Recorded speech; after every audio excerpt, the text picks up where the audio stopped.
quarters.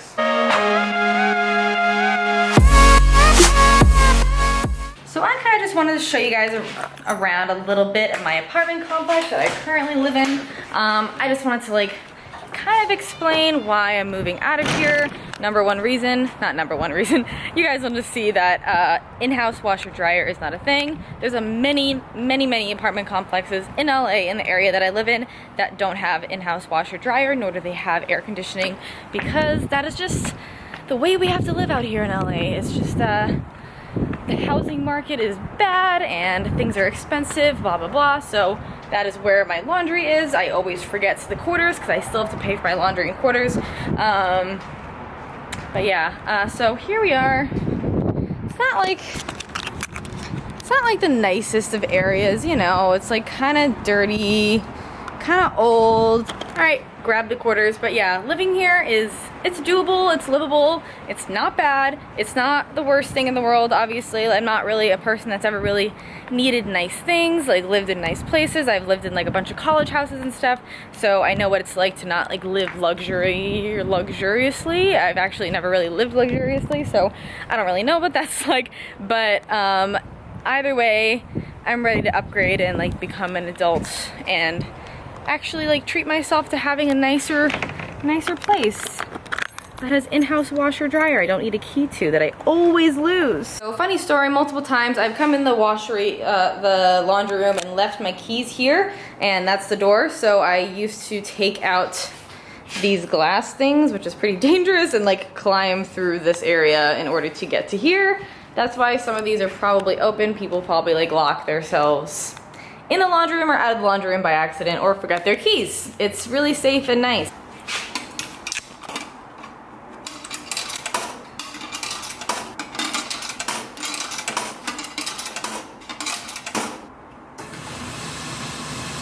So something that I have been working on all morning for you guys is actually being able to create a store for you guys on Amazon.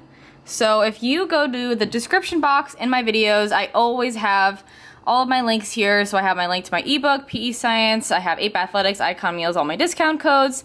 And then, since you guys ask me so much where I get all of my stuff, I created an Amazon store. Essentially, you can click on one of these links and it'll take you to the Amanda Bucci store, which is basically just all of the stuff that I have in my videos. Like if you ever ask me, hey Amanda, where'd you get your lifting shoes? You can go to my Amazon store and you can see that my lifting shoes are the Nike Romaleos. Or hey, where'd you get your lifting belt? I get that question all the time. You can go right there and get it. Where'd you get your camera? You can check all of that stuff. I essentially just created a store on Amazon through the links in my description box. If you guys want to go check that stuff out, that's going to be super helpful to all of the questions that I get on my videos asking where I got my stuff. Hi, good morning. I hit a new low weigh-in this morning. After being low carb, having that initial death feeling, and then it being back to normal, my body kind of regulated to it, and now it's finally working. I hit a new low weigh-in. In the mirror, physically, I see that I'm much more tight today. Today is definitely the best that I've looked so far in this prep, and I'm 7 weeks out as of yesterday. So I'm gonna show you guys a physique update because I have to send pictures to my coach. Very excited. The weight this morning was 115.4, and macros that I have been following as of lately, like I've told you guys before, I'm low carb. I'm depleting until my body starts to respond to these macros. My macros are low. I've talked about this before, yada yada yada. My low carb days are at 50 carbs, including vegetables, 45 grams of fat, which is great because I've been eating like whole eggs and bacon, and I've been eating like higher fat meat and stuff like that. It's delicious. So I've been doing that. 125 protein, and my high carb days are at 175, 35 grams of fat, and 125 grams of protein. So things are finally working. They're picking up. I'm so excited. I'm going to show you guys a physique update right now.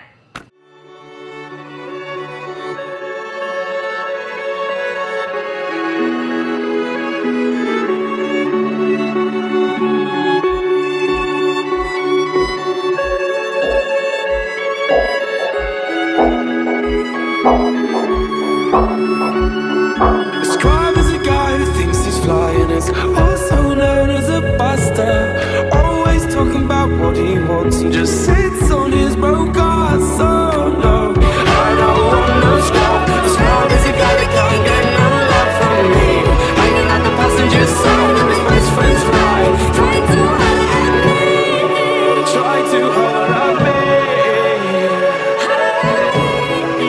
Try to holler at me. Just about 23. I could probably squeeze a 22.5, but I'm trying not to squeeze anything. There you have it. I feel really good this morning, 7 weeks out. Not every single day of the week I'm going to feel really, really good about how I look, but having this one particular day, 7 weeks out, tells me that I'm definitely making progress. So even if every single other day of the week I'm not like 100% feeling as amazing as I do feel today with the way that I look, the way that I'm progressing, I know that I'm still making progress because there's factors that vary every single day, and having that one day where things are just like boom is a factor of progress. So don't focus on day-to-day changes, focus on the whole trend, focus on what you look like, focus on making sure you recognize that having a low weigh-in does mean you are changing. My waist is 23 or so inches, and I did not mean to like make the title a clickbait or anything, but so many people ask me, how do you get your waist so small?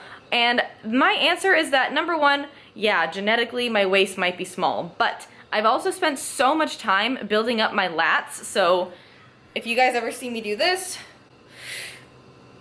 muscle right here it's a back muscle. Like, I also want to show you a photo of like when I first started and where my back muscle was at then, and how my waist just looks straight up and down because I didn't have any muscle going this way to make the illusion that I had a small waist. My advice for getting a small waist: build up your lats, build up your shoulders so you seem wider up top, and then also build up your glutes, your legs, your hamstrings, your quads so you seem wider at the bottom, and it just creates that hourglass shape. That's my advice for getting a small waist. I don't use a waist trainer. I don't really recommend using a waist trainer. It's not gonna do a whole lot for you. Like I said, when I first started, nobody said that, oh my god, you have the smallest genetic waist ever. That must be nice. I definitely have spent the time building up my muscles to create the shape of my body. That's how you do it. That's how you do it, guys. That's how you get a small waist. Today is the first like Sunday that I've really felt like it was actually Sunday. I laid by the pool, I'm doing laundry, I'm going to run errands, but not really. I'm just trying to get out of the house so I don't like keep eating food. But I worked all morning, and now I'm going to get some coffee, and I'm gonna go drop off these clothes at the Goodwill that's down the street. I don't even have any makeup on right now. I'm not putting any on because it's Sunday, guys. Eyebrows a little fucked up there. One of my eyebrows is way different than the other. Ooh, there's my face. Good thing this camera has like a blurring effect on your face, because otherwise you guys will never know. No, but seriously, I can't even complain about not having a whole lot of stuff to do today, because there is plenty of stuff that I actually have to catch up on that I've just been kind of putting off because I've been so busy. But having one of these days where I'm not actually super busy, but I do just have to catch up on things that I've been meaning to catch up on, it's actually kind of like a blessing in disguise, because I feel like my work comes in like ebbs and flows. Like, I sometimes have weeks like this where I have a full week to do nothing, but I actually have so much stuff to catch up on, where like packing and laundry and cleaning the house and like things like that, that I'm thankful for when I'm actually like traveling and busy working and actually doing stuff. So I am thankful that I have this like rest day. It's kind of nice secretly, even though I'm kind of bored secretly. Also, it's my rest day from the gym, so I'm just like equally as stumped on what to do with myself. So going to get a coffee. Yeah. All those clothes that I've been hoarding for months now, dropped them right off. Feels good, feels good. So this is my favorite coffee shop, Love Coffee Bar.